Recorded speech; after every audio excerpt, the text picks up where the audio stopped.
Dreaming. This card concerns the value of the dream time. It can be highly empowering to become aware that you are dreaming in the dream time and also becoming aware in the waking time that you're in another type of dream, a collective dream. A classic lucid dreaming technique is to ask yourself throughout the day, am I dreaming? In some ways, the answer is always yes.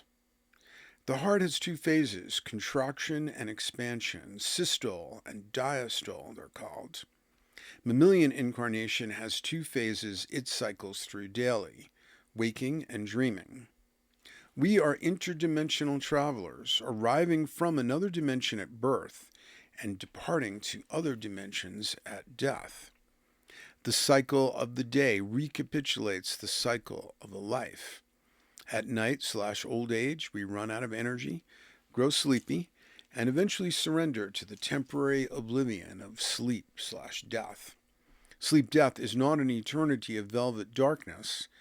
The velvet darkness is polka-dotted with shimmering portals, dreams/incarnations, and if these seem unsupported claims about what happens after the event horizon of death, please go to my book, Crossing the Event Horizon, Human Metamorphosis and the Singularity Archetype, which you can read free on this website, and at least read the chapter, I think it might be chapter 2 or 3, called Near-Death Experience and the Singularity Archetype for evidence that this is the case. The dream time is our other daily dimension. Oh, and here's the book I'm talking about. Again, the second edition, free on the website. You can get the physical version, first edition, on Amazon. They're not that different. The dream time is our other daily dimension, and it is ruled by a different physics than the physics of our waking dimension. The relentless tyrant gravity does not bind us, and if we become lucid, we may be able to fly and translocate at will. Linear time does not bind us, and past, present, and future fold together in wavy patterns like Damascus steel. In the dream time, synchronicity is the rule rather than the seeming exception. The Tao of the dream usually unfolds in parallel to inner psychic content. An unproven assumption is that we generate our own dreams. But the dreams of people who are dull and unimaginative in the waking life often have the surreal double and triple entendre complexity of the dreams of the most imaginative. And who is the dream generator in the many documented cases of mutual dreaming? Okay, so this is a quote from Parallel Journeys. Even the dreams of ordinary people, which can also be read free on the website. Even the dreams of ordinary people are as dazzling and multi-layered as a David Lynch film, and yet they're invented on the fly. My theory is that they're generated in spontaneous collaboration with the cosmos.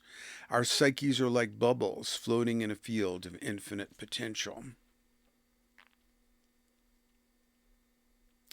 Our culture of fundamentalist materialism assumes that waking is more real than dreaming.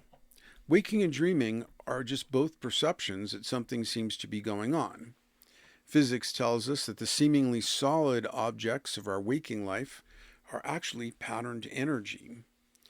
That matter, as Einstein pointed out, is actually just a special case of energy. Also, according to mainstream neuroscience, we never sense anything but internal perceptions. For example, when you look at an object with your waking eyes, your retina registers photons reflecting off the topography of the object's surface. The light passes through the simple convex lens of your cornea, and therefore it appears upside down on the back of your retina. The image is then turned right side up and otherwise interpreted by neurological processing. It takes a significant fraction of a second for the reflected light to register and be turned right side up by neurological processing. Therefore, your perception of the object is actually a neurological reconstruction of a past event. Spiritual teachings, philosophy, neurology, and psychology unanimously tell us that we're never sure of what we're looking at, and that human perception means looking through a glass darkly at a thin slice of the edge of a multidimensional multiverse.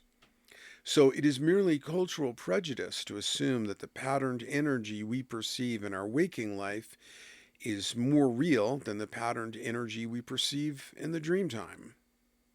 From the point of view of phenomenology, all we ever perceive is phenomena, not the noumenon, which would be the actuality that underlies what we perceive. This was a concept developed by German philosopher Immanuel Kant. From the point of view of analytical or monistic idealism, see Bernardo Kastrup's writings for the scientific update to this ancient philosophy of idealism, consciousness is the irreducible substrate of all reality. Idealism is gaining credibility as it perfectly accords with the findings of quantum mechanics, like entanglement and same object being in two places at the same time, and so forth.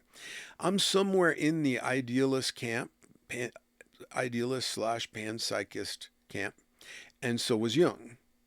See Decoding Jung's Metaphysics by Bernardo Kastrup. Note, I'm not convinced by Kastrup's view of free will, but otherwise his version of idealism seems on track to me. Consider the case of a sleeping boy having a dream on a subway station. In the waking life, this boy has an abusive stepfather, a sadistic, controlling personality who sees this boy's whole existence as an irritation. He pretends to have the boy's best interests at heart, especially when others are present. The boy's mother tells her son he should love his stepfather, but the boy is confused and unsure what to think of him. In the boy's dream, his stepfather appears as a monster who turns into a human only when other adults are in the room. Meanwhile, back in the waking life, random strangers step on or off the subway, stations are announced, etc. Which is more real, what's going on in the subway or what's going on in the dream?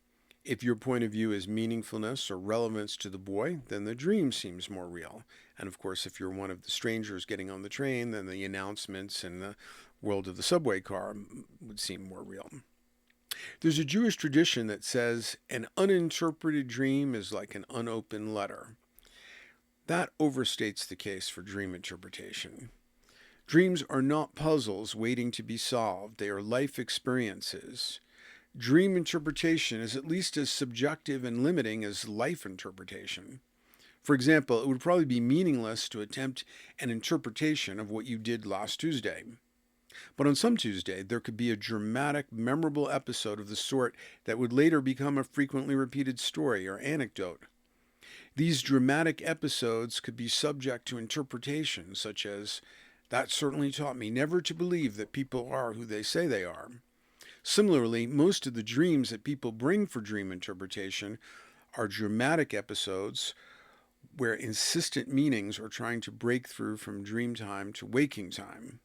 Jungians call such dreams big dreams.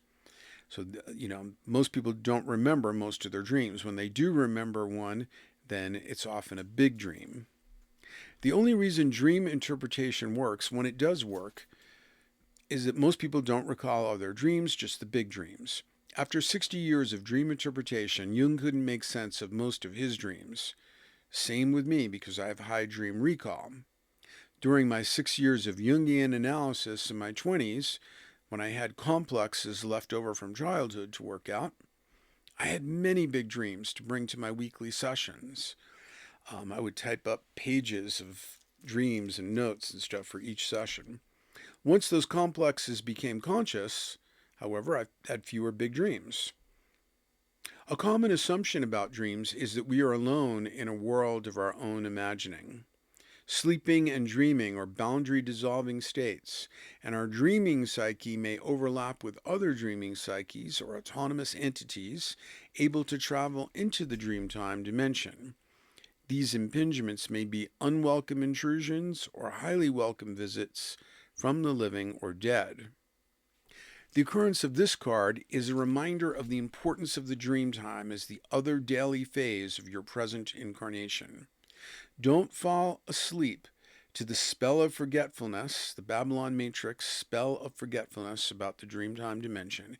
And if you don't know what I mean by Babylon Matrix, there's a glossary of ZAP terms linked on the homepage of the site. The the Babylon Matrix wants you to believe that it is all there is, and that your every will and desire must be fulfilled through the dense, gravity-bound parameters of its limited realm. Reclaim your birthright as an interdimensional traveler and restore your awareness of the dream time. Restore your awareness of the Babylon Matrix as a massively dense collective dream. At the end of the day and the end of your life, you may find that you are living in a dream from which you will awaken into other dreams. And I've got many relevant links there added at the end of the card. So consider this an auspicious time for dreaming, dream interpretation, and in general, honoring this other side of your whole incarnation that takes place in another dimension called the dream time.